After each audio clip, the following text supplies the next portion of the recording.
Lorsqu'un enfant vient au monde, la première chose qu'il fait, c'est respirer.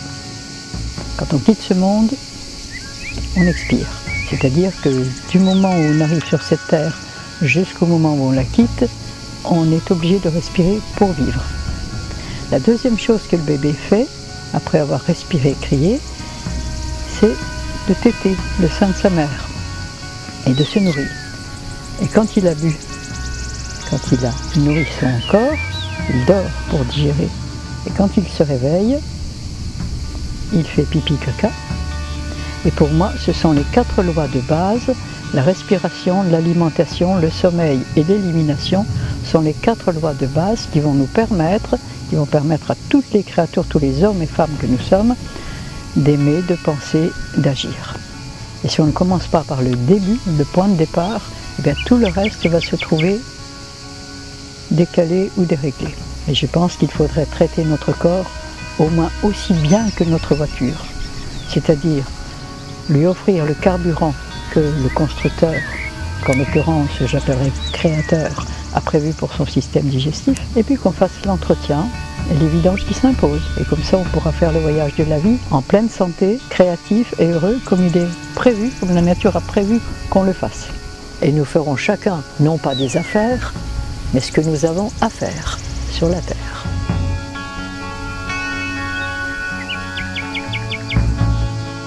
Je suis Irène Grosjean, naturopathe depuis 1960. Donc ça doit faire combien de temps? 40, 53 ans. J'ai découvert la naturopathie, j'avais 27 ans, c'est-à-dire en 1957, le temps d'étudier et de travailler. Lorsque j'étais jeune, enfant, à 12 ans, si on peut dire, maman est allée voir le médecin. Elle était constipée tellement que je croyais qu'elle allait avoir qu'on allait avoir un autre petit frère ou une petite sœur. Elle avait le ventre qui gonflait, ce qui n'était pas normal chez elle. Et elle est allée voir le médecin qui lui a dit repos absolu et suralimentation. Nous étions en 1942, donc c'était à peu près plausible pour la majorité des gens. Seulement chez nous il y avait jardin, champ, verger, il y avait un cochon, il y avait des chèvres, il y avait tout ce qu'il fallait. Et maman n'était pas sous-alimentée, elle était plutôt déjà suralimentée. Et constipée comme elle l'était, elle n'éliminait rien. Donc le médecin a dit suralimentation et repos absolu. Je devais entrer en 6e parce que je voulais être médecin. J'avais fait un examen scolaire pour entrer en 6e où j'avais eu un 0 éliminatoire parce qu'il avait été demandé aux élèves vous allez entrer dans la vie adulte, vous allez choisir un métier, lequel, pourquoi? Et j'avais répondu, j'avais écrit, sans avoir réfléchi à ce que je disais, c'était sorti tout seul, je ne veux pas de métier, je veux être femme, je veux aimer, je veux soigner, je veux guérir. Et ça m'avait valu un 0 éliminatoire. Heureusement, ma maîtresse a corrigé et j'ai quand même été reçu. Bref, je voulais, depuis que je suis enfant, je mettais des pièces aux chiens, aux chats, à mon grand-père, je voulais soigner. Et effectivement, c'est ce que j'ai fait toute ma vie. Il y a eu d'autres... Alors, pour vous dire, maman était suralimentée et constipée comme elle l'était. Elle ne pouvait rien éliminer. Donc 3 ans après de suralimentation, quand j'avais réussi à la faire manger, ce qui n'était pas évident, parce que très souvent, je sortais de sa chambre avec le visage barbouillé avec le contenu de son assiette, parce que c'était la seule façon qu'elle avait de refuser de manger. Et quand elle avait mangé, elle hurlait de douleur, et je rappelais le médecin qui disait il faut qu'elle mange pour guérir. Donc j'obéissais au médecin. Mais 3 ans après, maman est morte en pesant 25 kilos, 1 mois avant de mourir. Elle est morte le 16 septembre, le 15 août, papa l'a pesée, elle pesait 25 kilos. et 25 kilos d'horribles souffrances. Alors ça, c'était une première leçon que je n'ai pas comprise tout de suite. Il en a fallu d'autres après. Et un jour, mon mari qui était asthmatique, j'avais fait venir le médecin alors qu'il m'avait pris le téléphone des mains et m'a dit non, je ne veux pas. Il ne m'a pas dit pourquoi. Mais j'avais fait quand même venir le médecin. Et quand il lui a demandé de se déshabiller pour être ausculté, mon mari lui a répondu « Non, docteur, c'est terminé.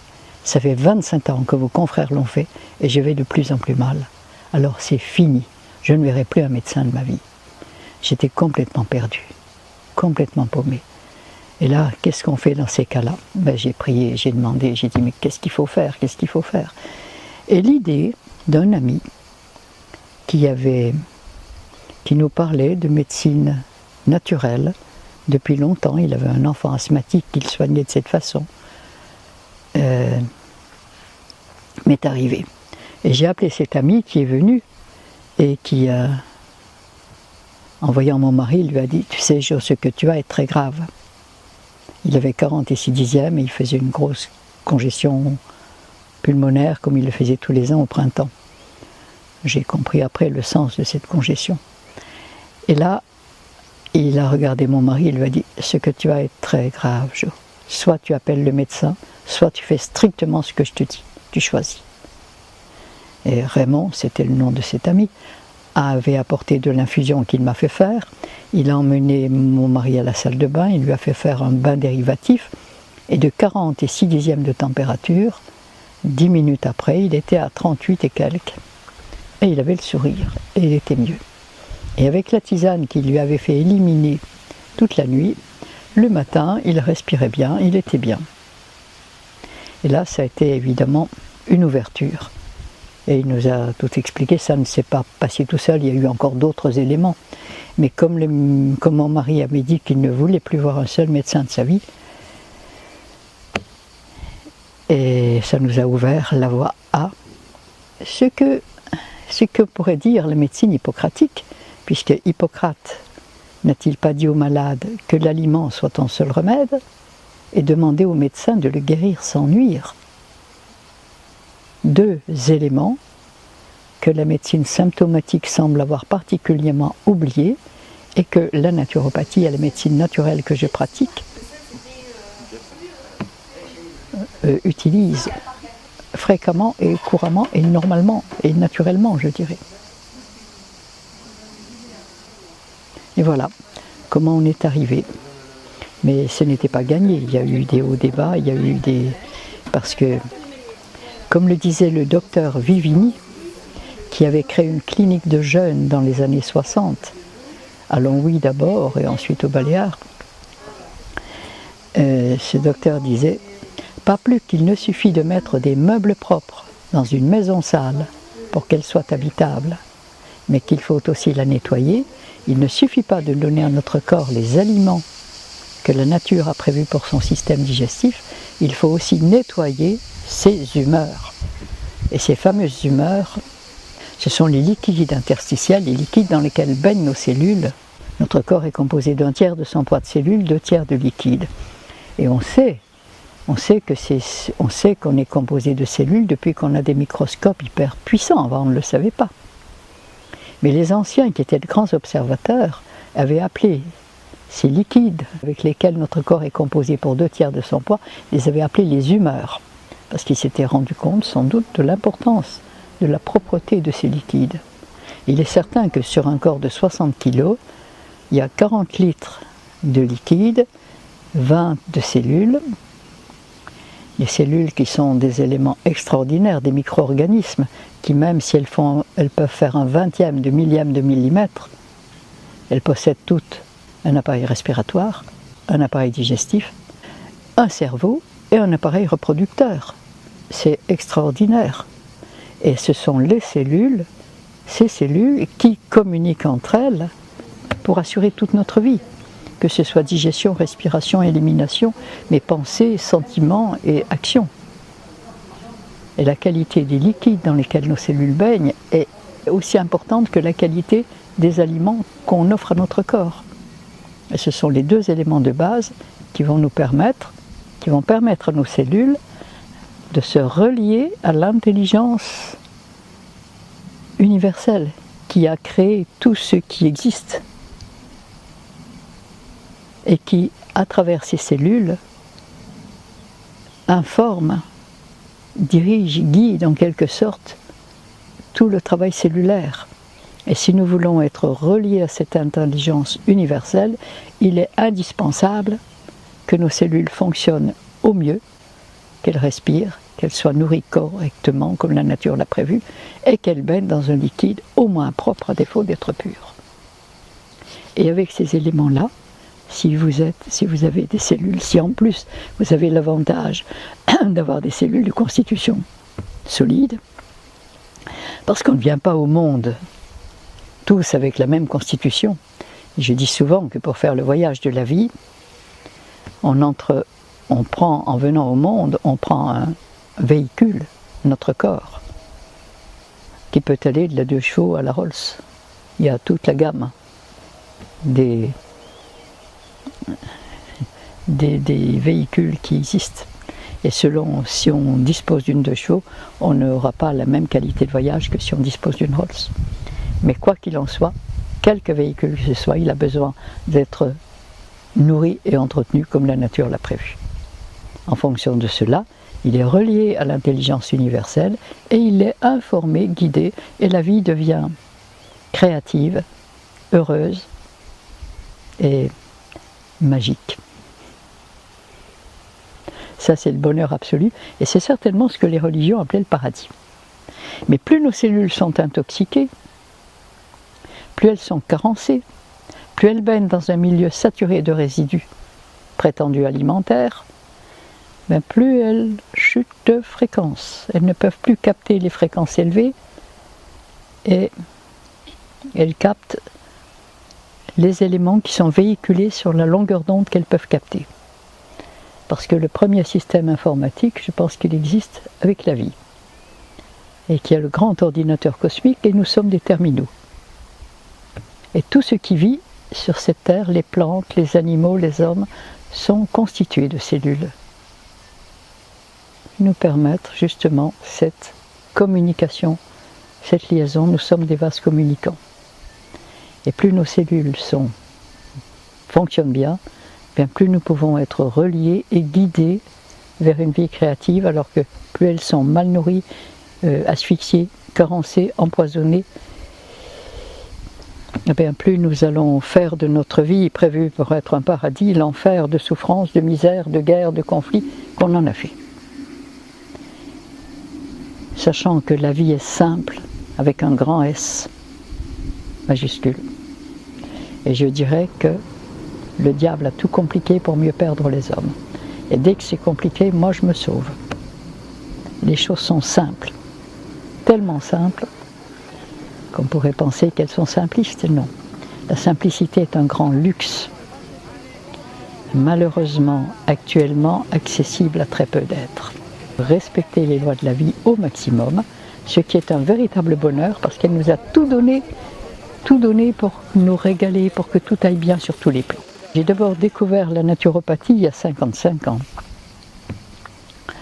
Et grâce à M. Marchesso, qui était biologiste et qui a créé l'école de naturopathie, et qui a découvert ces deux grandes formes de résidus que nous éliminons par les selles et par les urines, c'est-à-dire l'acide urique dans les urines, et puis les matières solides, dont les viscosités, les cols, disons, qui sont des résidus de tous les sucres lents que l'on a privilégiés après la guerre, et depuis un certain temps déjà avant, mais qui a été toujours la nourriture du peuple, des pauvres. Et avec la nourriture des riches, qui était faite de viande et d'alcool, on a fait les guerriers dominateurs. Avec la nourriture des pauvres, qui était des bouillies de farine, de céréales, on a fait le peuple serviable et corvéable à merci. Et grâce à ces deux aliments et aux résidus qu'ils ont laissés dans nos humeurs, et qui vont travailler toute notre vie, et sur tous nos systèmes psychologiques, émotionnels, énergétique, eh bien on va faire tous les bonheurs ou tous les malheurs du monde avec ces deux formes de résidus. Avec les cols, c'est vraiment ces mucosités, tout ce qu'on mouche, tout ce qu'on crache, ce sont des résidus de pain, de pâte, de farine, de bouillie de farine, de riz, de céréales, que le foie humain, conçu pour digérer le sucre des fruits, des arbres de notre bonne vieille terre, ne peuvent pas transformer totalement et complètement, et chaque digestion ou chaque indigestion de ces sucres lents laisse une sorte de mucosité, de viscosité qui va passer dans la lymphe. Et qu'est-ce que c'est qu'un lymphatique? C'est quelqu'un de ralenti. Avec ces mucosités, on va créer la timidité, les peurs, l'inquiétude, les angoisses, les idées fixes, les obsessions, et toutes les maladies non douloureuses, mais pénibles et gênantes, telles que l'asthme. Vive les pâtes. Avec ça, on a fait des asthmatiques. Un enfant sur 7 à l'heure actuelle est asthmatique. Bravo les pâtes, bravo le pain, bravo les pizzas, bravo les sandwichs. C'est gagné. Et puis avec l'acide urique, c'est-à-dire les résidus de la digestion des viandes, de la chair, il est certain que nous n'avons pas un système digestif de carnivore. Nous avons un système digestif exactement semblable à celui des grands singes de qui, paraît-il, nous descendons. C'est-à-dire des intestins très longs, des petits reins très faibles. Des intestins très longs qui sont des intestins de frugivores. De quoi se nourrissent les grands singes? Gorilles et chimpanzés. De cueillettes, de fruits, de feuilles, de racines tendres, qu'ils ne font pas cuire. Et qu'est-ce qui les empêche de faire leurs 200 kilos de muscles? Ce n'est pas les protéines des viandes, ils n'en mangent pas. Tout juste le singe va pucer sa guenon, il va prendre une puce et puis la manger. Mais enfin, c'est quand même pas tellement carné. Et puis, donc, comme nous n'avons pas un système digestif de carnivore, le carnivore a des intestins très courts, des reins très puissants pour filtrer l'acide urique produit par toute digestion carnée. Et nous ne pouvons pas l'éliminer, donc nous le stockons dans nos humeurs. Et avec ça, dès que notre corps dispose d'un peu plus d'énergie, il va tenter, le corps est toujours à la recherche de son équilibre le plus parfait. Et dès qu'il dispose d'un peu plus d'énergie, qui peut être la sienne, ou celle du printemps, celle du soleil, celle des pollens, ou quand il doit faire face à un choc qui l'oblige à expulser tous ces résidus pour pouvoir faire face au choc, eh bien il élimine ces résidus.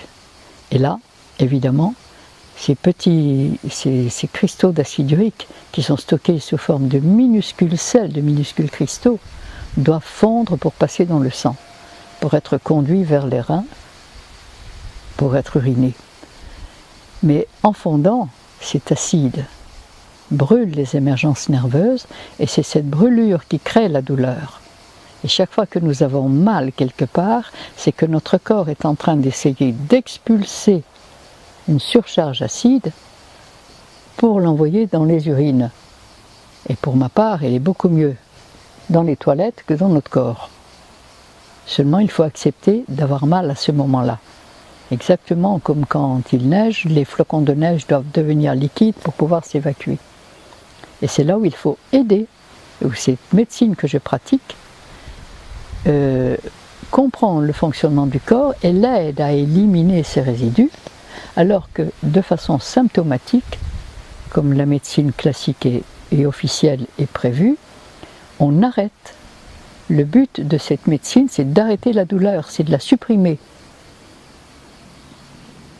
Mais d'empêcher le corps d'évacuer ces résidus, et ce qu'il n'a pas évacué, automatiquement, il doit le refouler dans ses humeurs profondes, et apparemment, on soigne des maladies fonctionnelles, c'est-à-dire qui remplissent leurs fonctions, comme des diarrhées, comme des infections urinaires, comme des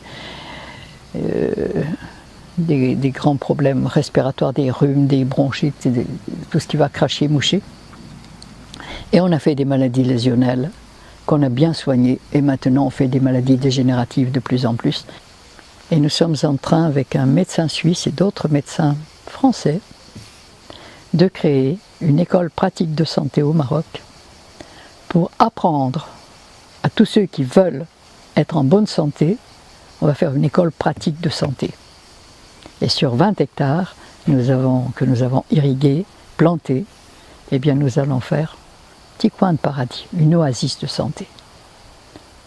Elle est en cours, là, il a fallu, c'est un désert. Et le docteur Gacon qui l'a acheté a mis 2000 arbres fruitiers là. Et il dit, je veux que ce soit un paradis. Parce que le paradis, il est dans un jardin, qu'on le veuille ou non. Et on peut faire un petit bout, de façon à donner envie à chacun de retrouver son paradis, sa santé, son bonheur. Et là, évidemment, tout le monde pourra venir faire des séjours et nous finirons de former les thérapeutes qui sont intéressés de façon pratique. Il faudra d'abord qu'ils vivent sur eux et qu'ils soient eux-mêmes en parfaite santé, parce qu'un thérapeute qui n'est pas en bonne santé ne peut pas procurer la santé à ses malades. Il ne faut pas rêver. Si vous étiez lâché dans la nature, comme un animal sauvage, vous n'avez pas d'outils, vous n'avez que vous. Parce que toutes les espèces de la création se nourrissent par leurs propres moyens. Nous, évidemment, on est plus intelligents, on a inventé des tas de choses. On a inventé des tas de choses pour nous détruire. Alors, si vous êtes lâché dans la nature et que vous n'avez que vos dents, que votre cerveau, que vos mains, que vos pieds, vous faites quoi? Vous mangez quoi? Est-ce que vous allez attraper un lièvre ou un sanglier ou un oiseau et puis lui tordre le cou et mordre dedans? Comme un carnivore le fait. Est-ce que vous pouvez faire ça? Non. Et il faut bien savoir que quand on mange de la viande, si riche en protéines, on mange un morceau de cadavre, qu'on le veuille ou non. Il a fallu qu'on le tue pour l'apporter dans notre assiette. Alors, on est nourri de cadavres, d'aliments morts et d'excitants. Et un excitant, avec la viande, il a fallu l'alcool, avec les céréales, il a fallu le thé, le café, le Coca-Cola. Mais un excitant, ce n'est pas un aliment. Un excitant, j'ai une petite image, vous avez 2 chevaux fatigués. Au premier, vous donnez de l'eau, il boit, de l'avoine, il mange, une litière, il dort. Le lendemain, il peut repartir. Au deuxième, vous ne donnez ni eau, ni avoine, ni litière. Et vous voulez qu'il reparte sur le champ. Vous faites quoi? Vous lui donnez un coup de bâton ou un coup de fouet, qui, sous l'influence de la douleur, va puiser, son système glandulaire va puiser dans ses réserves l'énergie nécessaire pour repartir. Mais combien de temps va-t-il repartir à ce rythme avant de s'écrouler? Quand il n'y aura plus d'énergie, il s'écroule, si on n'en refait pas.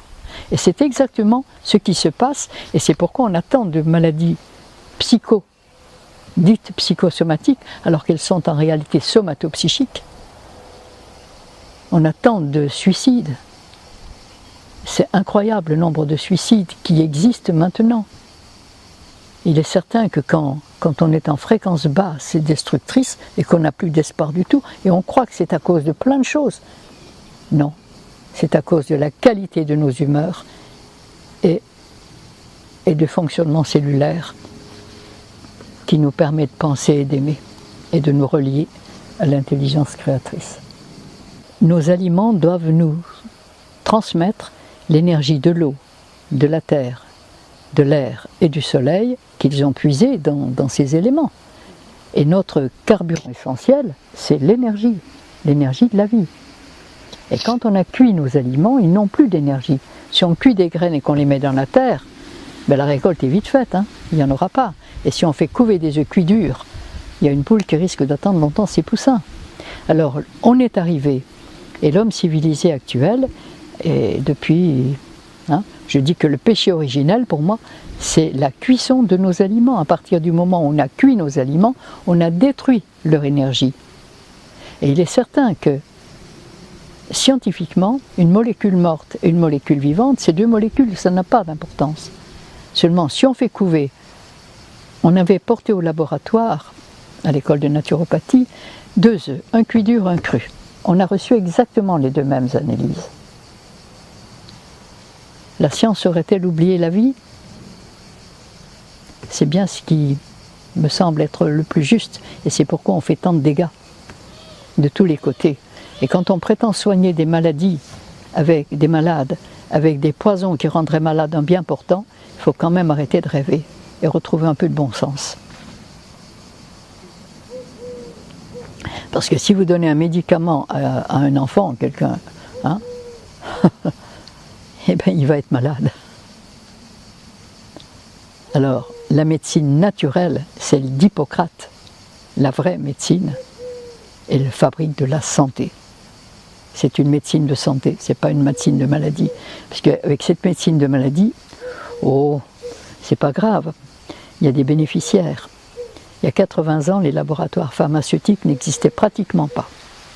Après la dernière guerre, la science a indiqué, promu, la viande pour les protéines, les produits laitiers pour le calcium, les hydrates de carbone pour les glucides. Et avec ça, on a rempli les hôpitaux, on a fait toutes les maladies possibles. Mais il y a un bénéficiaire, ce sont les laboratoires de produits pharmaceutiques qui en 80 ans se sont développés à tel point qu'ils sont devenus un des plus gros trusts mondiaux. Mais ce sont de pauvres gens, pauvres, parce que les vraies richesses ne s'achètent pas. Ce n'est pas avec de l'argent qu'on les achète. Les vraies richesses sont celles de la vie. Et ça commence par la santé, c'est-à-dire par notre équilibre parfait. Et tout le reste, c'est de l'illusion. Et à l'heure actuelle, le monde civilisé est évident. L'illusion, le pouvoir, la peur, l'intérêt, mais tout ça, ce sont des fausses valeurs. La vie, c'est autre chose. C'est beaucoup plus simple et beaucoup plus merveilleux. Mais ça donne... Guérir, vous savez comment ça s'écrit? G-A-I, trait d'union R-I-R-E. Retrouver la gaieté et le rire, qui sont les états normaux des êtres en bonne santé. Et dont le rôle est de construire le monde merveilleux pour lequel la vie nous a tout donné. Mais il est certain que dès que vous allez donner des aliments vivants, c'est-à-dire des fruits, des légumes, des verdures, des graines germées, parce que les graines germées à elles seules, c'est un véritable aliment de reconstruction. Elles sont 20 à 40 fois plus riches en protéines que la viande, 4 fois plus riches en calcium que les produits laitiers, 3 fois plus riches en fer que le foie d'animal, et en enzymes, j'en parle pas, et en énergie. Dans le germe de la plante, il y a l'énergie de la plante entière. C'est un aliment de reconstruction qui ne coûte pratiquement rien. Et le jour où on saura donner des fruits le matin aux enfants, et à tout le monde, d'ailleurs, manger un repas de graines germées, et de légumes, et de fruits, et de verdure, le monde entier changera. Alors il est certain que chaque fois que notre corps retrouve un peu d'énergie, il va l'utiliser pour expulser ses résidus. Et là, notre énergie va être utilisée pour expulser. C'est-à-dire, on va être fatigué. On n'en aura pas pour nous déplacer, pour penser. On va se trouver un petit peu en basse fréquence. Et si notre corps veut expulser des viscosités, ben il va être enroué, j'en ai encore, vous voyez, on a un sacré paquet. Et il va essayer d'expulser, de faire sortir ces viscosités, ce qui peut créer l'étouffement, ce qui peut créer des ralentissements de respiration,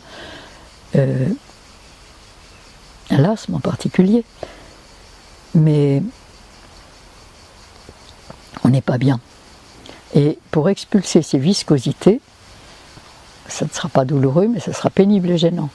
Mais pour expulser l'acide urique, étant donné que cet acide doit passer de l'état solide à l'état liquide, et qu'il va brûler, ça va être douloureux, ça va gonfler, ça va déformer, et on va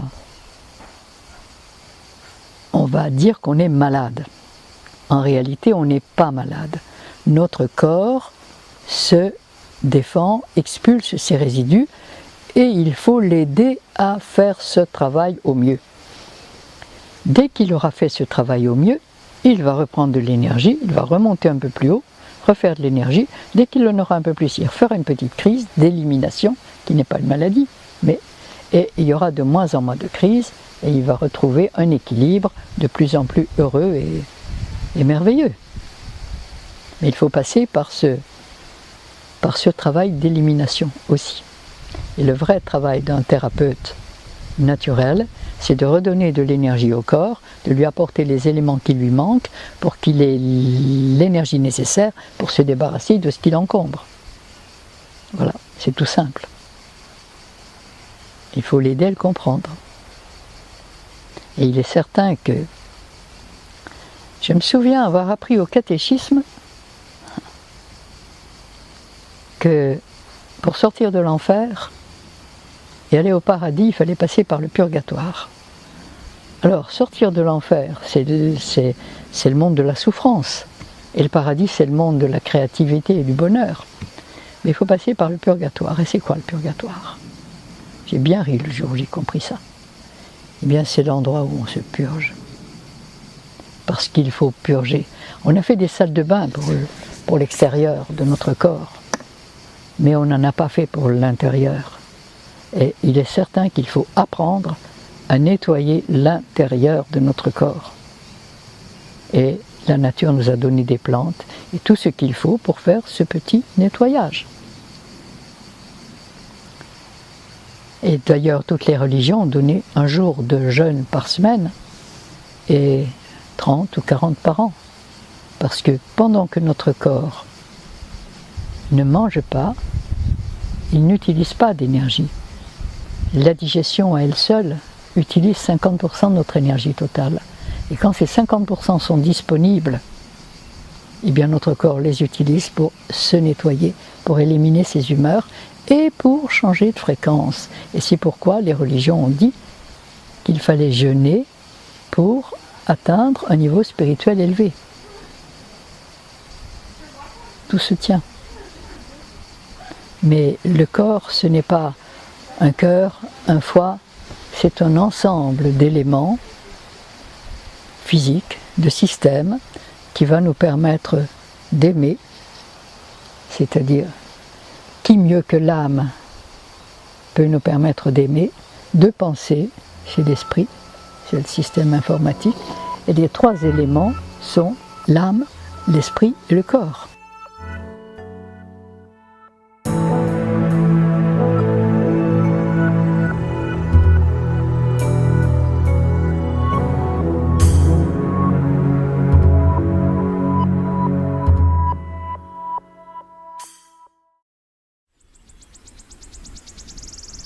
Qu'est-ce que la santé? Qu'est-ce que la maladie? J'ai été amenée à découvrir que la maladie, le fait de prononcer mal-a-di-e, de le prononcer phonétiquement, voudrait dire que nous sommes malades parce que nous avons fait mal à Dieu, à la vie et à ses lois. Et c'est quelque chose que j'allais découvrir, pratiquer, et qui allait se confirmer tout au long de ma longue carrière. Nous ne sommes pas malades par hasard, ni à cause des microbes, ni à cause des virus. Mais nous sommes malades parce que nous avons fait des erreurs alimentaires, que notre corps, qui est toujours à la recherche de son équilibre le plus parfait, essaye d'éjecter ce qui le fatigue, ce qui peut le rendre douloureux, pénible, mais qui veut quand on est malade, c'est que notre corps essaye de se dégager, d'expulser les résidus prétendus alimentaires qu'on lui a introduits. Alors, soit on comprend le fonctionnement de notre corps et on l'aide à se dégager, on est véritablement guéri, on a épuré nos humeurs, notre corps fonctionne mieux et il va mieux. Soit on ne le comprend pas et sous l'influence de l'illusion et de la peur, on arrête rapidement cette crise d'élimination que l'on a appelée maladie et on oblige notre corps à enfermer dans ses humeurs profondes les résidus qu'il cherchait à éliminer. Ce qui fait qu'on fait des maladies de plus en plus profondes, de plus en plus graves et de plus en plus dégénératives. Et qu'à l'heure actuelle, on a un cancer sur 3 personnes, des maladies de Alzheimer en pagaille, des Parkinson, des scléroses en plaques et des suicides en pagaille. Et ça, c'est exactement le produit de ce que notre ignorance des lois de la vie et le non-respect des lois de la vie a fabriqué. Alors les maladies infantiles sont...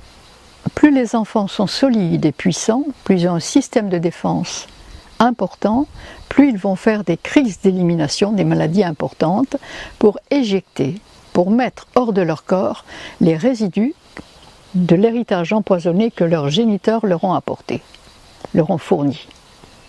Et là, on va le voir, soit des maladies colloïdales, c'est-à-dire des expulsions de glaire pénibles et gênantes, bronchites, etc., soit des maladies douloureuses avec fièvre. Qu'est-ce que la fièvre ?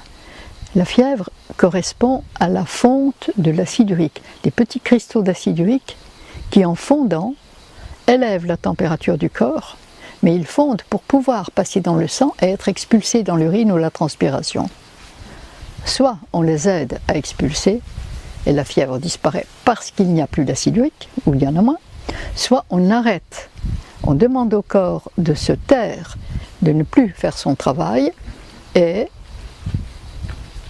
il enferme tous ces résidus acides qui vont détruire les minéraux avec lesquels il sera en contact, et on va faire des maladies plus profondes, plus puissantes et plus subtiles pour la suite.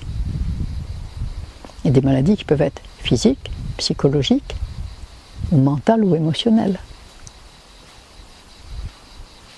Et ça va se traduire sur le caractère et sur le comportement de l'enfant et de sa vie d'homme ou de femme. Cette expulsion de résidus de l'héritage empoisonné que les enfants ont reçu en venant au monde va leur permettre de se régénérer si on enlève. Alors que si on l'enferme, l'enfant va dégénérer. Tout doucement, les gènes vont... Et à l'heure actuelle, on fait des maladies génétiques de plus en plus importantes. Alors les produits laitiers. Les fameux produits laitiers qu'il faut consommer pour avoir du calcium. Il est vrai que le lait de vache est très riche en calcium, puisqu'il doit faire tripler le poids du veau en 3 mois. Seulement, le veau a un système digestif qui lui permet de digérer le lait de sa mère. Et tant que le veau n'a pas de dents pour manger sa nourriture d'adulte, qui est de l'herbe et du foin, il est capable, ses sécrétions digestives peuvent transformer le lait, digérer le lait de sa mère, le lait de leur mère. À partir du moment où ils ont des dents, leurs sécrétions digestives s'adaptent à leur nouvelle nourriture et ils ne peuvent plus digérer le lait de leur mère, qui d'ailleurs n'en a plus. Et c'est pareil pour tous les petits de mammifères. Alors il est certain que ce lait de veau, c'est riche en calcium, ce lait de vache, fait pour les veaux, c'est riche en calcium, se transforme dans le système digestif humain en une solution acide qui brûle et détruit notre calcium et nos minéraux.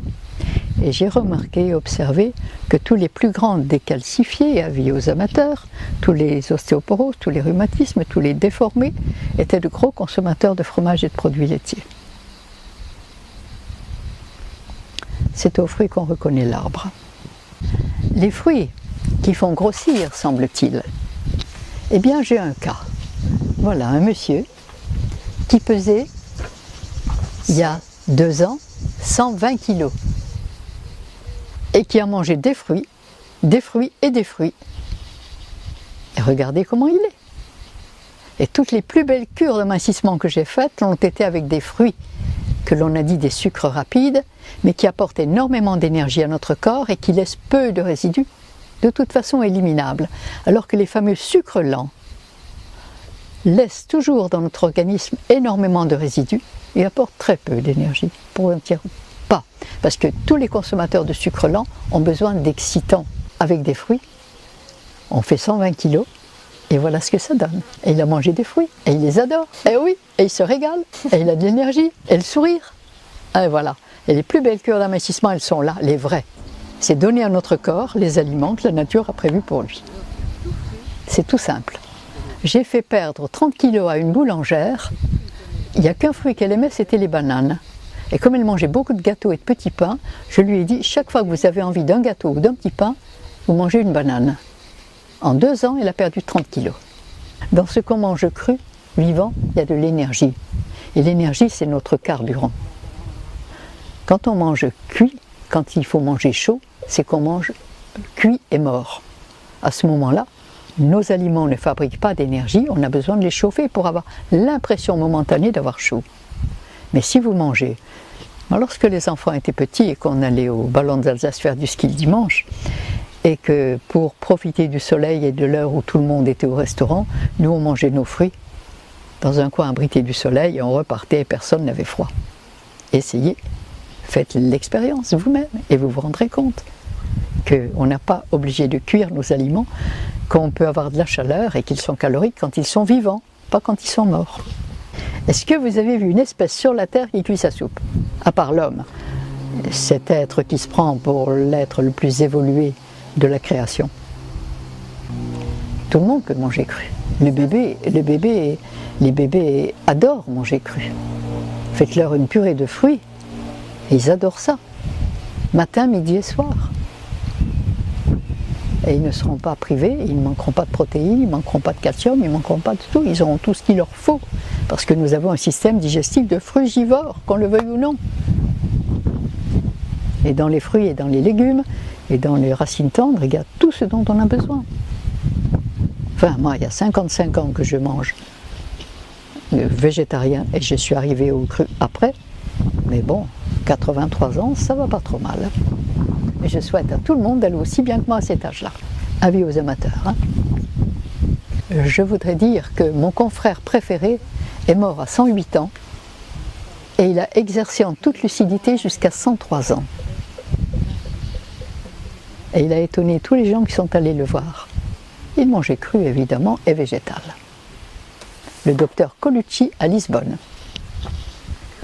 Et quand ma plus jeune fille a fait ses études de médecine, puisqu'elle voulait faire médecine, à Noël, en 2e année, je l'ai emmenée, j'ai dit comme cadeau, je t'emmène voir le docteur Colucci.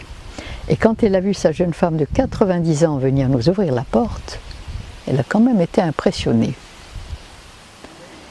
Hein, parce que la jeunesse, c'est une question d'état d'esprit, d'énergie. Et on peut être vieux très jeune, puis jeune très vieux. C'est la vraie jeunesse, celle-là. C'est celle du cœur, c'est celle de l'énergie, c'est celle de la vie. Mon petit-fils, Sébastien, qui avait 5-6 ans, et ses parents avaient un hôtel-restaurant.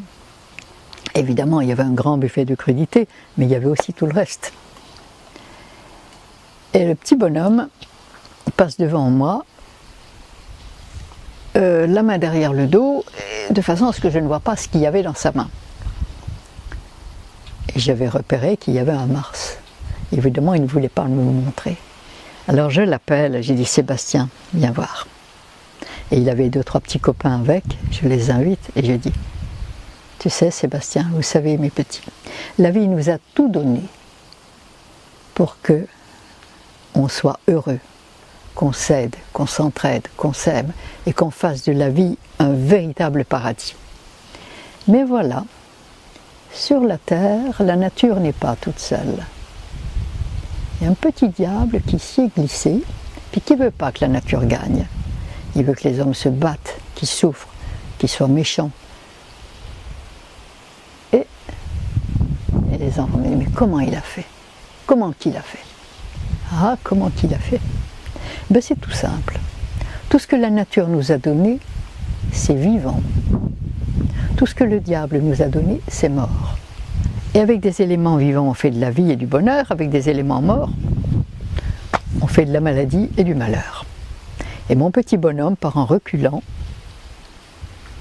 et revient avec une pomme dans la main. Ah ben j'ai dit voilà, tu as tout compris mon bonhomme. Parce que si tu plantes ta pomme, elle va donner un pommier, qui donnera des pommes, qui donneront des pommiers, et cela jusqu'à la nuit des temps. Mais si tu plantes ton Mars, ou tous les Mars que tu veux, tu n'es pas prêt d'avoir un champ de Mars, parce que ton Mars il est mort, et il ne peut pas te donner d'énergie. Tu es en pleine illusion. Ah, alors, 15 jours après, mon petit bonhomme m'appelle et il me dit « Mamie, il y a Sylvain qui est à côté de moi, puis il ne me croit pas quand je lui dis que les bonbons c'est pas bon.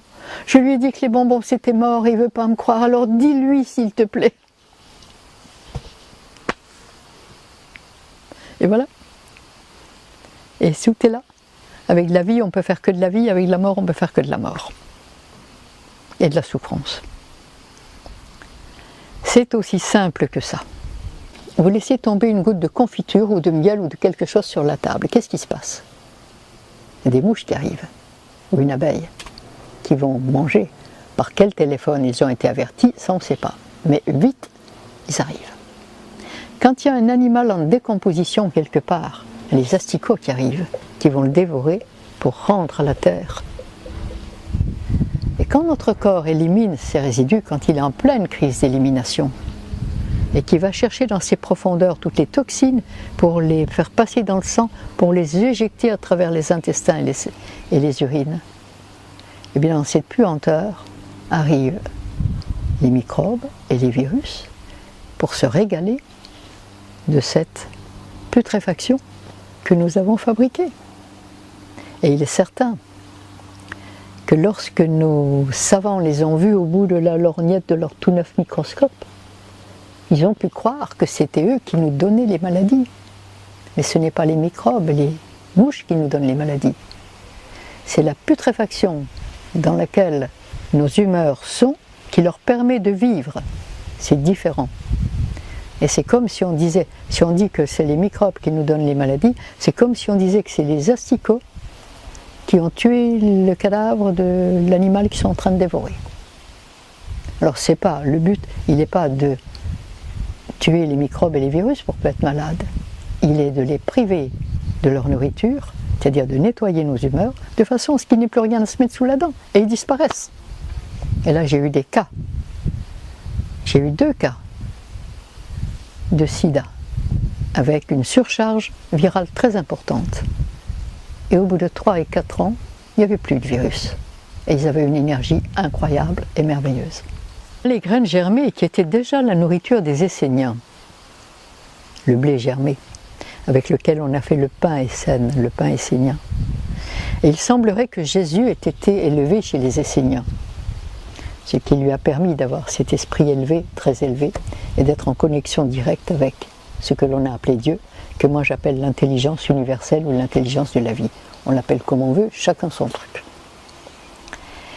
Ceci dit, il est certain que quand nos cellules reçoivent les aliments qui leur apportent l'énergie dont elles ont besoin, elles peuvent capter les fréquences les plus élevées, sur lesquelles sont véhiculées les idées, les sentiments et tous les éléments qui vont faire de notre vie un état merveilleux. À partir du moment où nos cellules sont épuisées, carencées, asphyxiées, mal nourries, et qu'elles baignent dans un milieu empoisonné, elles chutent de fréquence. Elles ne peuvent plus capter les fréquences élevées. Et là, à un moment même, les fréquences, ce que j'appelle l'intelligence inversée, on marche à l'envers. Et les idées que l'on reçoit sont des idées non plus constructives mais destructrices. Les sentiments que l'on reçoit, que l'on peut générer, ne sont plus des sentiments d'amour, de communion, ce sont des sentiments de distension, de destruction. Et là, on a fait toutes les guerres, on a fait tous les conflits, et on a fait toutes les souffrances et misères du monde. Alors il est certain que lorsque nous sommes malades, c'est que notre corps est empoisonné, qu'il cherche à se désempoisonner. Et pour cela, il a besoin d'énergie. Et pour faire ces crises d'élimination, il lui faut de l'énergie. Et c'est pourquoi j'utilise des compléments alimentaires pour aider le corps à expulser. Mais plus on mange de graines germées, moins on a besoin de compléments alimentaires. Ce sont les compléments alimentaires les plus riches et les moins chers. Et lorsqu'on nourrira les pays sous-développés avec des graines germées, qu'on leur enverra des graines et des germoirs, eh bien la faim dans le monde disparaîtra. Et ils deviendront créatifs, heureux, et ils n'auront plus besoin de personne. L'abondance est là, on a tout, et on a plus que tout. C'est ce que je disais à ces enfants. La nature nous a tout donné pour faire de notre vie un paradis. On a tout, mais on n'a qu'à cueillir. et c'est absolument merveilleux. Mais comment voulez-vous vous régaler davantage qu'avec une poignée de cerises, qu'avec 3 abricots, qu'avec 2 pêches, qu'avec un melon, qu'avec... Faut vraiment, on est inconscient, on est passé à côté des merveilles de la vie, et il nous a été dit quelque part, vous avez des yeux, vous ne voyez pas, vous avez des oreilles, vous n'entendez pas. Nous sommes inconscients, et nous sommes passés à côté des véritables valeurs de la vie, et on le paye cher. On le paye très cher, on vit dans l'illusion, dans le conditionnement, on n'est plus maître de soi, on est dominé, on est balancé, chahuté, et on souffre. Est-ce que ça ne serait pas ça l'enfer, par exemple? Moi, je suis fort tentée de le croire. Pour remplacer le sucre des fruits, on a fait du sucre blanc avec de la betterave qui est cuite à 140 degrés pendant 40 minutes, passée au tétrachlorure de benzène, au noir animal, au bleu de méthylène. C'est pas un bon produit, ça, pour nos enfants? Et vous n'êtes pas étonnés de les voir capricieux, pas bien, grognons, colériques? On les fabrique et on en fait des petits alcooliques. Et tous les grands consommateurs, tous les enfants qui ont été de gros consommateurs de sucre, qui ont de gros besoins, virent vers l'alcool plus tard et la drogue. Bravo, le sucre blanc,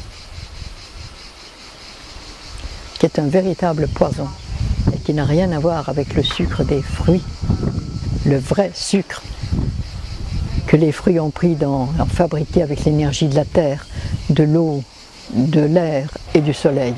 Ça, c'est l'énergie de la vie. Et eux seuls peuvent nous la communiquer. Parce que pour communiquer quelque chose, il faut l'avoir. Si on ne l'a pas, la plus belle fille du monde ne peut donner que ce qu'elle a. Les stages, bien évidemment, il y a 55 ans que je fais des consultations et que je conseille à chacun de faire ce qu'il peut pour améliorer sa vie, protéger sa santé, l'améliorer et le plus souvent la retrouver. Parce que quand on vient me voir, c'est qu'on l'a perdue et qu'on a fait beaucoup de choses et qu'on ne la retrouve pas. Donc on essaye quand même, on ne sait jamais, ça pourrait marcher. Eh bien oui, ça marche, et ça marche très bien. Et j'ai des cas magnifiques de leucémie, de cancer. Tous les cancers qui viennent me voir sont en même temps vus par un professeur de cancérologie qui est très orienté vers les choses vraies et naturelles. Dois-je dire son nom? Je ne sais pas. Je ne le dirai pas. Mais enfin, il y a des médecins qui ont conscience que la médecine que la faculté leur a appris n'est pas une médecine de santé. On leur a appris en réalité à éteindre les voyants rouges. C'est-à-dire que chaque fois que le corps du malade essaye d'éliminer, il est en souffrance, il est en difficulté. Et on a appris, et la faculté a appris aux médecins à arrêter ce phénomène qui rend malheureux, malade sur le moment. Seulement, en faisant de cette façon, sans comprendre les lois de fonctionnement de notre organisme, on a fait des maladies de plus en plus profondes et de plus en plus graves. Et à force de demander au système immunitaire de se taire, celui-ci finit par devenir muet. Et ça nous étonne. Alors les stages, eh bien j'aime beaucoup faire des stages parce que je peux expliquer le fonctionnement de notre organisme à tous les stagiaires et puis leur montrer de façon pratique comment on peut se nourrir simplement, économiquement, écologiquement, et que là, c'est le point de départ de tous les problèmes de l'environnement et de tous les problèmes du monde. Ça commence par là, parce que le point de départ de toute situation va le conduire à sa destination. Je prends par exemple l'eau du Gothard, le massif du Gothard en Suisse, où la même eau qui court vers le sud va faire le Rhône qui se jette dans la Méditerranée, et la même eau qui coule vers le nord va faire le Rhin qui se jette dans la mer du Nord. Et du point de départ, la destination va être complètement différente. Et si on considère que notre corps fonctionne, que les 4 lois de base de notre fonctionnement sont la respiration, on ne peut pas vivre sans respirer. Je défie qui que ce soit, le plus malin des malins, qu'il me prouve qu'il peut vivre sans respirer. L'alimentation, Il est vrai qu'à l'heure actuelle, il y a des gens qui vivent de respiration et qui ne mangent plus. Je suis allée faire un stage chez eux pour comprendre. Ça existe. J'en suis pas là. Le sommeil pour pouvoir digérer et l'élimination des résidus de toute combustion. Quand ces 4 lois de base fonctionnent, normalement, naturellement, eh bien, on peut aimer, c'est-à-dire faire les choix qui nous conduiront vers ce qui nous convient le mieux, parce que l'amour n'est pas donné par hasard. On aime, et quand l'amour nous rend véritablement heureux, profondément, calme et serein, c'est que c'est la bonne direction, et qu'il faut aller dans ce sens. Quand l'amour nous rend malheureux, c'est l'amour à l'envers. Et là, les grandes passions douloureuses, elles ont toujours conduit à la souffrance, et c'est pas le but. Hein. Mais si un être n'est pas intoxiqué, il n'y a pas de grande passion douloureuse. Ceci dit. Alors, il est certain que pour penser, pour aimer, pour penser et pour agir, bien, il faut que notre corps, que notre laboratoire à vivre fonctionne parfaitement et en harmonie avec l'intelligence universelle. Et là, tout va bien. Et nous sommes faits exactement comme les cellules de notre corps, dont le rôle est d'œuvrer l'une par l'autre et l'une pour l'autre au profit de l'ensemble. Et notre rôle sur cette terre, il est le même. Œuvrer l'un par l'autre et l'un pour l'autre au profit de l'ensemble. Mais pour ça, il faut être bien. Si on n'est pas bien, on ne peut pas. Parce que sous l'influence de la peur, on va garder pour soi. Parce qu'en réalité, on est exactement comme une source. Nous recevons les informations. Une source, elle reçoit. Tant qu'elle donne son eau, elle en reçoit. À partir du moment où il y a un barrage, elle ne peut plus donner son eau, elle tarit. L'eau va passer à côté. Et l'énergie et toutes les idées constructives et créatives et les sentiments heureux vont passer à travers nous tant que nous les communiquons. Si nous les gardons pour nous, eh bien, on va tarir. Ça va se fermer. Et on n'a rien à nous, tout à nous, mais tout ce qui nous appartient au monde entier. Et ça, il faut bien en être conscient. C'est le plus grand, c'est la merveille de la vie. Et puis on est venu au monde tout nu et on repartira tout nu. On n'emportera rien. Mais ce qu'on laissera, c'est plus important. Qu'est-ce qu'on va laisser? Quel rôle aurons-nous rempli? C'est la question que je me pose depuis un certain temps. Et j'ai pas envie de partir de l'autre côté sans communiquer ce que j'ai découvert, ce que j'ai appris, ce que j'ai pratiqué au plus grand nombre.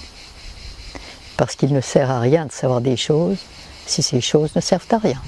On est bien d'accord. Alors la cuisine, oui. Alors il est certain que dans un premier temps, quand on parle de transformation alimentaire, de transition alimentaire, on peut avoir on peut craindre de ne pas manger bien, d'être un peu privé, d'être un peu sevré, d'être un peu frustré. Donc se dit, c'est Cyril, mon neveu là, qui lorsqu'il est arrivé ici la première fois, se disait dans le train, oui, son père me disait, j'ai un fils, mais celui-là il se lève quand je me couche, il se couche quand je me lève, je ne sais pas ce que je vais en faire. Mais le gamin était complètement déréglé, il vivait la nuit, il faisait la fête, dans la journée il faisait rien. Il dormait pour récupérer, et le soir il faisait la fête. C'est le cas de malheureusement beaucoup de jeunes. Alors il est certain que j'ai dit à son père, invite-le une semaine, on va bien voir. Je vais bien voir qui il est, si c'est possible ou pas. Et on n'était pas arrivé de la gare ici, que je savais que c'était un bon enfant, un bel enfant et qu'il allait partir bien. Mais il se disait dans le train, qu'est-ce qu'elle va me donner à manger? Une carotte, une feuille de chou? Et comment je vais faire pour aller me chercher une pizza? Et il était très tracassé. Et quand il a découvert ce qu'il mangeait ici, il était tellement heureux que maintenant il fait à manger comme ça partout où il va, chez sa sœur, chez ses copains. Il les amène à vivre différemment. Il me dit, ça a changé ma vie. Je me suis senti avec de l'énergie, avec des idées claires, j'avais envie de faire des choses, j'étais heureux. C'était tout à fait autre chose que quand je buvais de l'alcool toute la nuit, que je faisais la fête. et des pâtes et des pizzas dans la journée. Parce que les fameuses pâtes, elles en ont fait du mal. Vous savez qu'on a quand même un enfant asthmatique sur 7 à l'heure actuelle. Un enfant qui ne peut pas respirer, qui est étouffé par les glaires qui sont à l'intérieur de ses alvéoles respiratoires et qui pour se décrocher doivent gonfler pour pouvoir partir. Malheureusement, qu'est-ce qu'on fait? Qu'est-ce que la science a trouvé? Mais pour arrêter cet étouffement, on excite le cœur et on donne aux asthmatiques des excitants cardiaques. Ok, la crise s'arrête. L'asthmatique continue à manger le pain, les pâtes, le riz, les pommes de terre qu'il adore, continue à intoxiquer de plus en plus. Et puis, à 40 ans, il ne meurt pas d'une crise d'asthme, mais d'une insuffisance cardiaque. C'est ce qui est arrivé à mon mari. Et c'est ce qui m'a fait bien réfléchir et aller un peu plus loin dans les études de naturopathie et de comprendre vraiment comment l'homme fonctionne. Et je peux dire à l'heure actuelle que c'est grâce ou à cause de la mort de plusieurs êtres chers et jeunes, bien traités médicalement, que j'ai cherché, que je me suis dit que si le Créateur existait, il ne pouvait pas avoir voulu que ces créatures souffrent autant que je souffrais et voyaient souffrir autour de moi. Et quand on cherche, ça a été écrit quelque part, cherchez, vous trouverez. Un jour, j'ai rencontré quelqu'un qui m'a mis sur la piste. Et quand j'ai découvert, mais je ne me suis plus arrêté. Parce que ça me parlait et c'était juste. Et ça marche. Et les lois de la vie, les règles, les principes, appelez-les comme vous voulez, il y a des règles de fonctionnement que la vie a établies pour notre corps. Et si on ne les respecte pas, eh bien on souffre, on est malade, on est malheureux. C'est tout. Mais si on les respecte, tout va bien. Et même très bien. Et je suis émerveillée par tout ce qui arrive de beau à chaque instant. Alors, il est certain qu'en mangeant des aliments vivants, parce que manger cru et manger vivant, c'est différent. Le jambon cru, c'est cru. Mais est-ce que vous pouvez mordre dans une cuisse de cochon, dans son jambon, un cochon vivant? Est-ce que vous pouvez mordre dedans, comme un carnivore? Vous ne pouvez pas. Alors, il faut que quelqu'un le tue, le dépece, pour vous le mettre. Le jambon cru, qu'on le veuille ou non, c'est une tranche de cadavre. Désolé. Mais avec du cadavre, on ne peut pas faire de la vie. Pas nous, en tout cas. Alors, il est certain qu'il y a des aliments crus. Le docteur Seignalais a fait un livre sur l'alimentation crue, où il y a énormément de...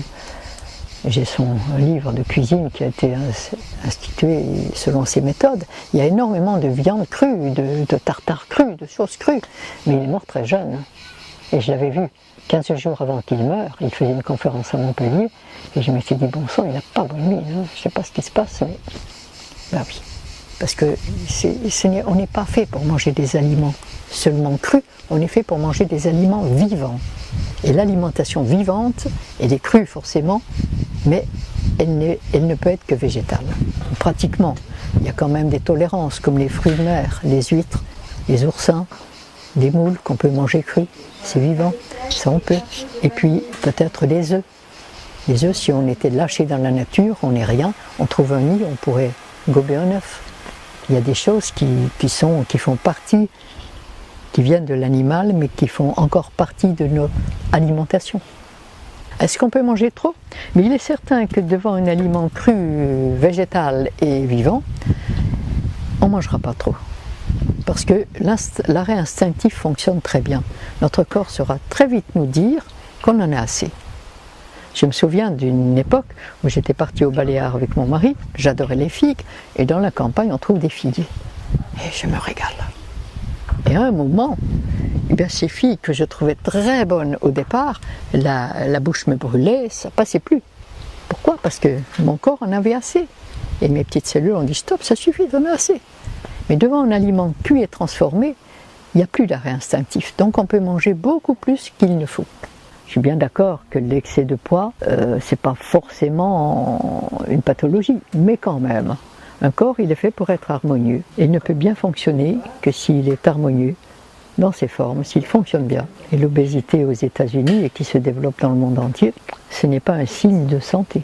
On est bien d'accord. L'idéal serait qu'il commence par manger les fruits qu'il préfère, ceux qu'il aime le mieux.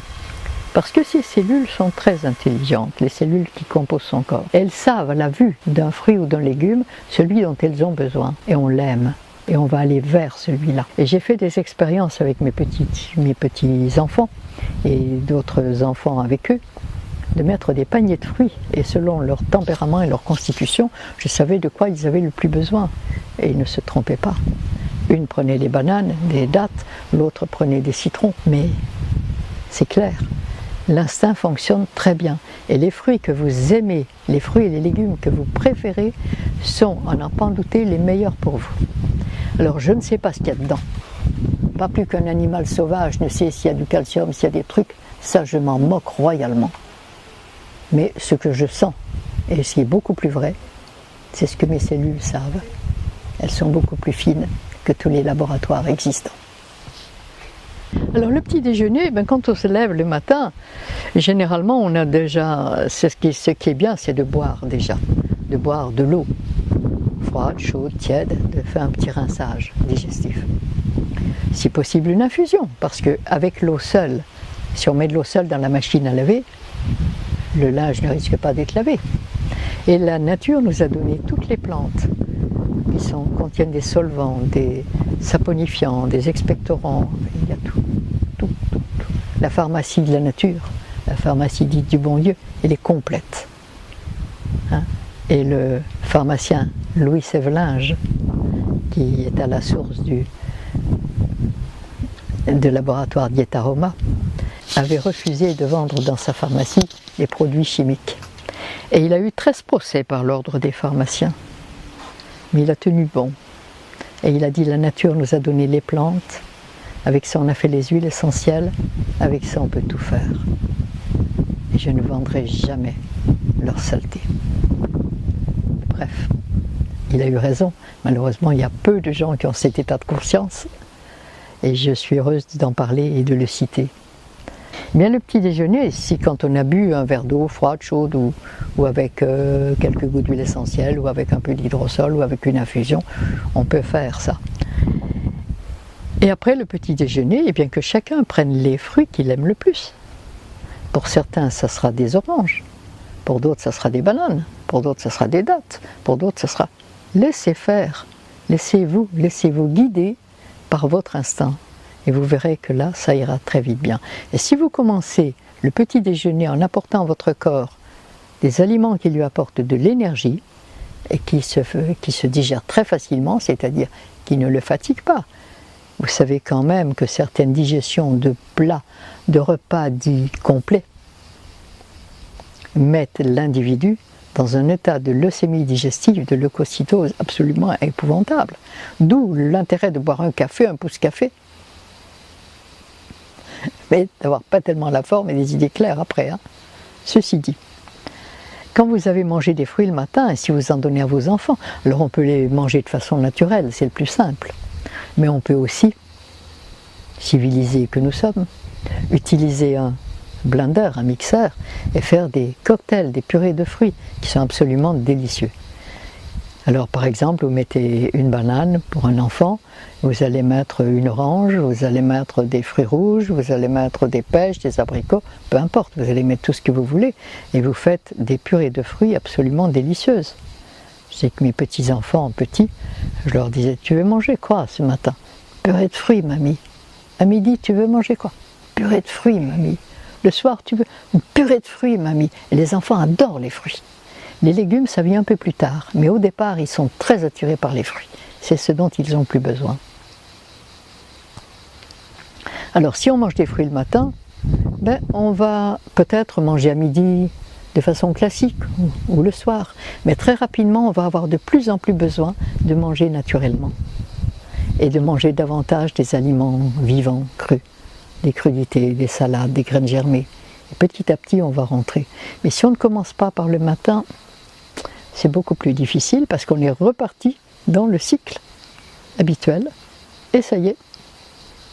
Et nos vieux goûts, nos vieilles envies réapparaissent. Et il est certain que plus nos cellules baignent dans un milieu empoisonné, plus elles demandent le produit qui fabrique le poison dans lequel elle baigne. Et là, on est dépendant, on est drogué alimentairement. Et certains aiment le chocolat. Pourquoi? C'est un excitant hépatique. Quand le foie est congestionné, il a besoin de son excitant qui est le chocolat. Quand le système nerveux est épuisé, on a besoin de café ou d'alcool ou de thé. Et il est impossible de manger des sucres lents sans un excitant. Alors on est nourri, et pratiquement le monde entier à l'heure actuelle, civilisé, est nourri d'aliments cuits, morts et d'excitants. Et on veut être bien avec ça. On voudrait que le monde marche à l'endroit. Mais il ne faut pas rêver, hein. C'est pas gagné. Il ne peut marcher qu'à l'envers. Et à l'envers, on va trouver des solutions à l'envers pour le soigner. Mais voilà, on est en pleine illusion, on a perdu notre connexion à l'intelligence de la vie et on fait tout à l'envers. Ça va rapporter à certaines personnes, mais avec l'argent on n'achète pas tout. On peut acheter une maison, on n'achète pas un foyer. On peut acheter des médicaments, on n'achète pas la santé. On peut acheter des distractions, on n'achète pas le bonheur. Et les vraies richesses, pour y avoir accès, mais il faut que nos cellules fonctionnent bien et puissent avoir accès à ces vraies richesses. Et celles-là, elles valent beaucoup plus cher que tous les richissimes du monde. Une petite leucémique, vous voudriez que je vous raconte cette histoire? Un soir, au cabinet, j'avais un couple qui venait, qui était en traitement avec moi, et ce soir-là, ils avaient amené leur petite fille que je n'avais jamais vue. Et en les faisant entrer dans mon cabinet, j'ai vraiment été prise d'une sorte de... J'ai eu le flash leucémie en regardant la petite. Et je leur ai dit, je ne sais pas ce que je vais faire avec vous. Je ne vous reçois pas ce soir, vous rentrez chez vous, vous mettez la petite au lit. Mais Madame Grosjean, c'est pas pour elle qu'on est venu, c'est pour nous.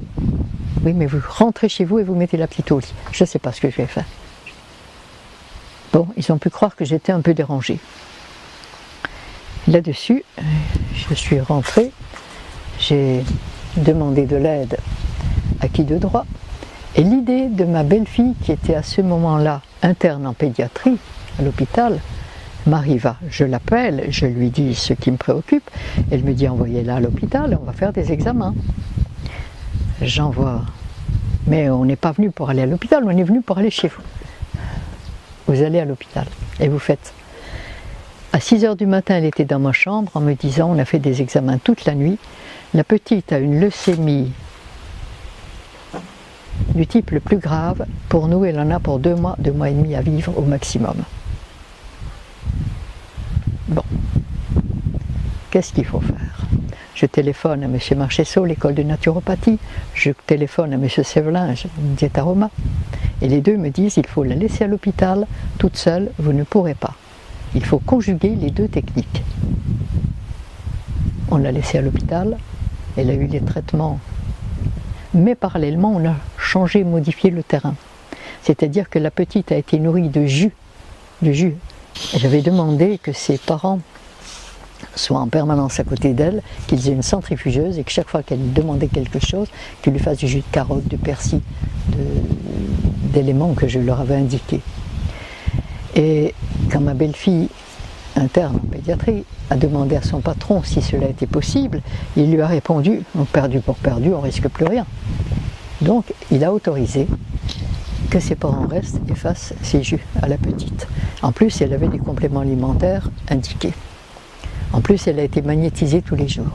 En plus, elle a eu des huiles essentielles qu'on n'a pas économisées, qui étaient diffusées dans sa chambre, lesquelles elle a été frictionnée. Mais 2 mois après avoir perdu ses cheveux, après avoir subi le traitement médical de la leucémie, la petite commençait à...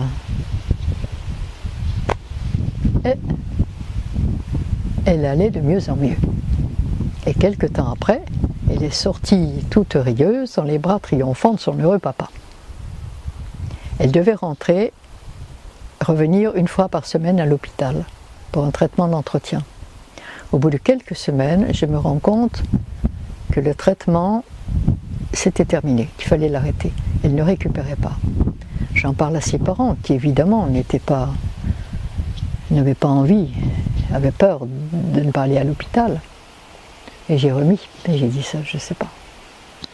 Et curieusement, 3 jours après, quand ses parents l'ont amenée à l'hôpital, la petite s'est cabrée, a fait une colère devant la porte de l'hôpital, et son père m'a dit « je ne pouvais pas », elle se serait cassée en deux si je l'avais forcée. Elle a refusé de rentrer à l'hôpital. Donc c'était gagné. Ils sont rentrés chez eux, ils ont fait ce que je disais. Et 8 mois après, les examens médicaux ne pouvaient même plus déceler qu'il y avait une leucémie. Et depuis, elle a été de mieux en mieux, les cheveux ont repoussé, l'intérieur de la vascularisation de l'œil était rouge, était lourde comme du plomb. Ça y est, elle était guérie. Elle s'est mariée récemment, elle va très bien. Tout le carburant qu'on met dans le corps humain agit sur tout notre être. Il n'y a pas de spécialisation, il n'y a pas de maladie de cœur, il y a un ensemble. Si on n'avait donné que de l'herbe et du foin aux vaches, ces pauvres bêtes, au demeurant herbivores, n'auraient été ni malades et encore moins folles. C'est exactement pareil pour les hommes. C'est pas la peine de chercher midi à 14 h. Respectons les lois, les règles, les principes de la vie et tout ira bien. Ce livre, il y a plus de 25 ans que je l'ai commencé. Puis j'ai écrit mes observations, mais c'est un livre qui relate tout mon travail, tout ce que j'ai compris, tout ce que j'ai observé, et qui relate toutes les conséquences de nos inconséquences, et comment on a fabriqué les maladies les plus graves. Alors évidemment, quand je dis que je suis vacciné contre les vaccinations, ça ne peut pas plaire à tout le monde. Quand je dis qu'en soignant les fièvres des enfants, des fièvres importantes chez un enfant, on en a fait un bossu. Quand je dis qu'en soignant 3 otites avant 1 an, on en a fait un sourd-muet. Et c'est pourtant comme ça que ça existe. Et qu'en soignant toutes les bronchos, toutes les bronchites, tous les chrysasmes, on a fait le sida. Ben oui. Et je pense qu'il va falloir se rendre compte de la réalité des choses. On n'a pas le choix. Où il faut retrouver les lois de la vie, les comprendre et fonctionner comme elle a prévu qu'on fonctionne, ou bien on va le payer cher. Et la souffrance n'est là que pour nous signaler qu'on est dans l'erreur. Elle est juste là, c'est le voyant rouge qui s'allume pour dire « stop, arrête, il y a quelque chose qui ne va pas ». Alors quand le voyant rouge s'allume sur le tableau de bord de notre voiture, qu'est-ce qu'on fait? On l'éteint pour continuer la route sans qu'il nous gêne? C'est ce que la faculté a appris aux médecins. On a fait du médecin un docteur Knock, mais on n'en a pas fait un médecin de santé qui fait de la santé. C'est pas ce que c'est. Quand vous pensez qu'en faculté de médecine, on ne parle même pas d'alimentation. Ma plus jeune fille a voulu être médecin. Elle avait ses raisons pour ça. En 2e année de médecine, elle m'appelle un jour, elle me dit « écoute maman, quand même, aujourd'hui on a eu tous les cours sur toutes les pathologies digestives, sur toutes les maladies digestives. On a eu toutes les médications, toutes les pathologies, toutes les opérations, mais on n'a pas parlé d'alimentation. Quand même, on aurait peut-être pu en parler là. Ben oui. L'alimentation, ça n'existe pas. On a appris aux médecins à éteindre les voyants rouges, sans se demander pourquoi ils se sont allumés. Et ça, c'est clair. Heureusement, il y a des médecins qui ont compris ces choses et qui cherchent à vivre et à faire de la vraie médecine. Et Dieu merci, il faut rassembler tous ceux qui veulent aller dans le sens d'une vraie santé et puis conjuguer tous nos efforts et nos connaissances pour faire en sorte que le monde change de sens, qu'il retrouve le bon sens, celui de la vie et de tous ses bienfaits. Les éditions Jouvence, à qui je l'ai donné il y a 3 ans, m'a dit « Votre livre a l'étoffe d'un best-seller, Madame Grosjean, mais je ne peux pas le prendre. » Je l'ai passé aux éditions Ariane, à d'autres éditions, on m'en a dit presque autant. Ben oui, il faut comprendre le sens de ce livre pour avoir le courage de l'éditer, c'est certain. Sinon, il peut paraître complètement fou et je peux avoir l'air d'une hurluberlue et d'une complètement désaxée. Mais je ne suis pas désaxée. Parce que je sais ce que je dis et je peux le prouver. Et je ne demande que cela, d'ailleurs. Parce qu'on ne fonctionne pas sur un plan, on fonctionne dans la totalité. Et l'histoire de faire des spécialisations, des métiers, mais enfin, c'est complètement fou. Il y a un spécialiste de la jambe droite, un spécialiste de la jambe gauche. Et la jambe gauche, ça s'appelle comme ça, la jambe droite, ça s'appelle autrement. Et on a mis des noms extraordinaires sur tous les symptômes difficiles. Comme ça, on n'y comprend plus rien. Et moi, je prétends que quand on veut se faire comprendre, on parle le langage des gens. On ne parle pas un langage exclusif. Moi, je suis sûr que je vais parler aux gens. Parce que pour convaincre, il faut être convaincu. Et on peut être convaincu que si on a pratiqué. Alors il est certain que ce genre de vie que je propose est tout ce qu'il y a de plus économique. C'est écologique, c'est économique. Et en plus, la sécurité sociale devrait donner aux gens qui sont en bonne santé un bonus. Parce que moi, il y a 55 ans que je n'ai pas utilisé ma carte de sécurité sociale. J'ai eu un problème d'appareil dentaire, puisque quand j'étais enfant, j'ai mangé beaucoup de lait et mes dents, donc j'ai un appareil. Et je suis allée à la sécurité sociale à Tarascon et on m'a dit mais on n'a pas de carte à vous, Madame Grosjean. Depuis quand vous n'avez pas utilisé votre carte de sécurité sociale? Oh, ben, je dis depuis la naissance de mon dernier enfant, il y a 55 ans. On me dit parce que si on n'utilise pas sa carte de sécurité sociale pendant 20 ans, c'est qu'on est mort. Ah, désolée, je suis vivante. Mais, mais franchement, quand on vit, quand on sait traiter son corps comme il doit l'être, on n'a plus besoin de sécurité sociale. Elle pourrait faire des sacrées économies. Hein. Et je pense que normalement, les gens en bonne santé devraient avoir un bonus, comme les assurances voitures. Et que ceux en mauvaise santé devraient avoir un malus, parce que ce n'est pas normal d'être malade. Et d'avoir besoin de la société pour pouvoir assurer ses soins. Mais pour pouvoir assurer ses soins de destruction, hein, soyons bien logiques. Alors, il ne faut pas dire que l'alimentation coûte cher. Non, même si les fruits biologiques sont un peu plus chers que les autres, on en mange beaucoup moins que quand on mange des pâtes avec lesquelles il faut de la viande, du fromage, du café, de l'alcool et des médicaments. Avec quelques légumes crus, vous avez une énorme salade. Si vous les faites cuire, vous n'avez plus rien. Il faut dépenser du courant, de l'énergie, et il en faut 5, 6, 7 fois plus. Hier soir, vous avez mangé des asperges crues. Avec 5 ou 6 asperges, vous avez pratiquement mangé. Si on les fait cuire, il en faut au moins 500 grammes par personne. Alors, les graines germées, ça ne coûte 3 fois rien. Il est certain qu'on ne va pas manger forcément tout cru, tout cru, tout cru, tout cru. Et que de temps en temps, on aura encore envie, encore besoin d'un aliment chaud. Alors, j'ai inventé les soupes chaudes crues, et qui sont délicieuses, vous les avez goûtées. Hein? Alors, c'est juste un peu chaud, mais l'hiver, après un repas de crudité, parce qu'il est important de manger tout ce qui est cru en premier pour activer les sécrétions digestives, et comme dessert, une petite soupe chaude, ça remplace l'infusion, mais une petite crème, un petit velouté de champignons ou de chou-fleur curry ou de poivron gingembre ou de carottes sauge. Il y a des tas de choses absolument délicieuses et des recettes que vous trouverez sur santénaturopathie.com. Il y a une dizaine de soupes qui peuvent faire que si on aime la soupe, on peut se faire une petite soupe crue et chaude et délicieuse. Et préparée en 2 minutes avec beaucoup moins d'aliments que quand il faut les cuire.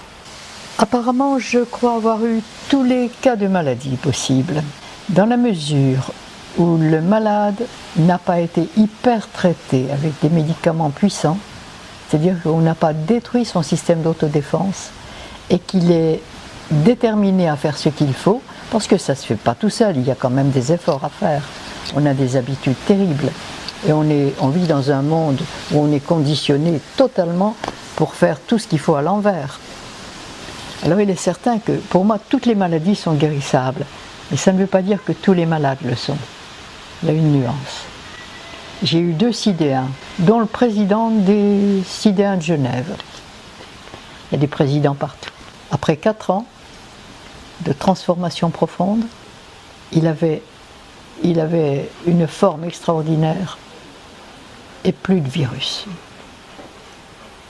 Et le deuxième est devenu en 2 ans directeur de l'entreprise dans laquelle il travaille. Donc il va bien. Les hommes qui, en mangeant ce qu'il ne faut pas, remplissent les hôpitaux, les prisons, les asiles psychiatriques et ont besoin d'usines d'armement. On n'est pas fait pour ça. L'homme est fait exactement comme les cellules dans son corps. Il n'y a pas un homme plus important que l'autre, comme il n'y a pas une cellule plus importante. Mais nous sommes chacun faits pour travailler l'un par l'autre et l'un pour l'autre au service de l'ensemble. Et le bonheur et la créativité, il est là, il n'est pas ailleurs. J'avais une de mes clientes, Simone Jouglas, qui était la centenière célèbre de Marseille, et que j'ai pris un traitement, elle avait quoi, 75 ans. Et à 90 ans, elle me disait « Madame Grosjean, parlez du rajeunissement. Cet hiver, j'ai travaillé plus que d'habitude, j'ai 90 ans, j'ai pas senti le froid, je ne suis pas fatiguée, et depuis que je mange pratiquement tout cru, c'est formidable. Parlez du rajeunissement, parlez-en. »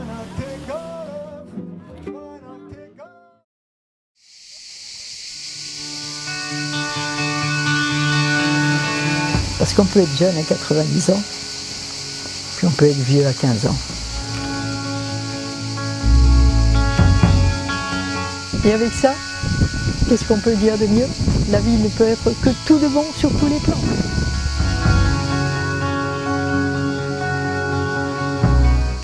Je dis merci à la vie tous les jours. Et je n'ai pas assez de temps pour m'émerveiller de tout ce qu'elle m'apporte et de tout ce qu'elle apporte à ceux qui la suivent. C'est peut-être ça le paradis.